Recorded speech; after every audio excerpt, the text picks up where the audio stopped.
In this part of the video, we're going to present what we call the basic needs of all students: power, affiliation, and achievement. If those needs aren't met, your students will be exhibiting a number of misbehaviors. This video in this section will show how to deal with that and how to meet those needs. What we know about every person, whether it's you, whether you're a student, whether it's your great-grandparent, that we all have three psychological needs. We have a need for a sense of power, that's a sense of control over what we're doing, that we have a voice, that we have a choice. We all need a sense of affiliation, that connection with one another. And then we need a sense of achievement, that what we're doing, we're making progress on. What we know is where burnout comes from is when we're working and we're not seeing any results of that work. The idea of power isn't that you want to grab power. It's the idea of knowing your destiny, knowing that you can control what comes in the future or be able to have the ability to know what's going to be in the future. So it's that sense of I feel okay. I don't feel anyone's controlling me. The other thing with achievement is, in terms of special ed students, they need to feel a sense of achievement at least every single day. Okay? So, and just a little more than good job. It's like, wow, you worked on this project for 3 days. You're really persistent. I like that in you. So you praise the effort. And special ed students really need that encouragement and that the sound of achievement in their heads every single day. We were invited to Washington, D.C. after a number of the school shootings. And I had an opportunity to meet with students and teachers.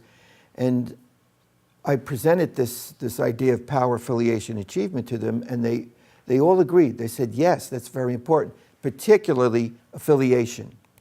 The feeling connected. And if you go back over the FBI files of all the shooters in schools, the power and affiliation was missing. They didn't feel connected. They didn't feel part of the school, the organization, and they always felt that people were bullying them or in control, and it's identical in every single incident. So please look out for at least students who don't sense the sense of feeling in control and feeling they've got to be connected to somebody or something in the school or outside of the school. That's really critical. So what we'd like you to do is please get in small groups right now and have a dialogue. And we'd like to see your thinking. So please write it down on your flip chart papers at your tables. What we'd like to know is, what are some practices that you've seen, that you use, or that you would like to use, right? Because school is a very busy river, and sometimes we have these ideals we would like, and we actually don't get to put them in practice. But what would be something, if we walked in your classroom, we could see that we knew you were appealing to your students' need for that sense of power, their voice, their choice in your classroom? What would we see going on in your classroom that you were emphasizing and creating those connections in your classroom? And then what would we see that we could determine that you were appealing to your kids' sense of achievement? And especially if you're special ed teachers, what Tony said, that achievement every day. The reporter for the Power Group, come on up and tell us what your group does or would like to do. One concept we did talk about was allowing students to make rules. Of course, you're not going to let the students make the rules, but collectively as a group in the beginning of your school year, allow the students to discuss what norms or what aspects of behavior they would like to see from their classmates. So you give them the concept that they are making the rules.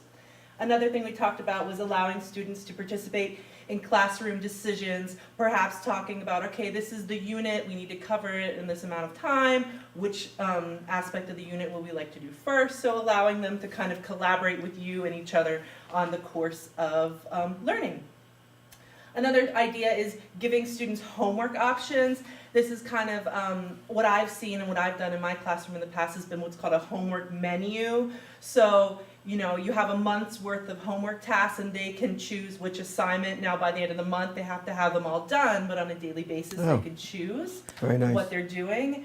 One thing that I'm really passionate about is culturally responsive projects. So that is learning and knowing what cultures and backgrounds your students have and allowing them to integrate that culture into their projects so they feel an ownership of what they're learning and what they're teaching about themselves to their classmates. And then another concept could be classroom polls, so taking votes, again, allowing students to feel like they have a voice in the course of learning. And then a last thing could be student-led lessons. This might work better in a little bit older students, allowing them to pick a piece of the unit that they're really interested in, and they lead the classroom discussion on it. And so you're the spokesperson for the affiliation group.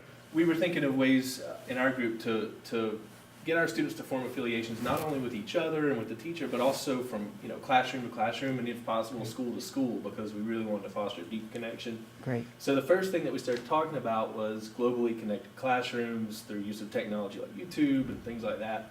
That's exciting. Then we thought about some other ways.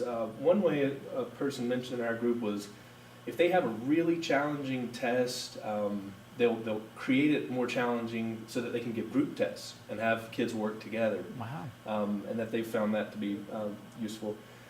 Peer mentoring for small issues or issues that children are prepared to handle, and you've trained them obviously in those things. Peer collaborations, projects, and of course brainstorming as a group, collaborative brainstorming, and then come together whole class. So those are some ways that we thought of to form affiliations. You get to be the reporter for the achievement group. So our group came up with student progress monitoring. So the student themselves can monitor how they're doing. So when they hit that goal, they can feel the achievement. Celebration rituals. So always having that to work towards, and then having that celebration reinforces it. Specific praise. So not only just saying, good job, but pointing out the specific behavior that they're doing well. Hey, I noticed your handwriting is improving. Stuff like that. That definitely gives them a sense of achievement. Personal goal charts. So maybe you have those kids who just need that little extra visual to help them get to where they need to be, where they themselves can check off their goals. Checklists kind of go along with that.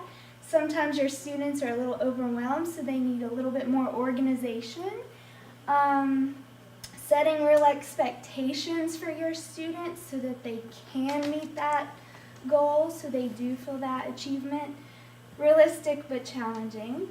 And then providing rubrics for your students so they know your expectations, so they know how that they can achieve the goals that you have set for them. Okay, so that's all about power, affiliation, achievement. And as we said before, these are the psychological aspects for motivating students to do things. Okay? I just wanted to end this little section here by telling you something that's really, really important.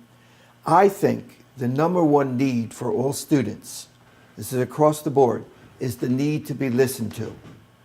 I've dealt with students who are part of juvenile justice, struggling schools, students in really, really high achieving schools, and they tend to all say the same thing when they're in trouble. No one ever listens to me. So keep your ears open, and that's really critical. When they talk to you, look at them, get rapport with them, okay? Make them feel that you're caring about the conversation, and that's really key to this whole idea of influencing kids to do things, even when they don't want to.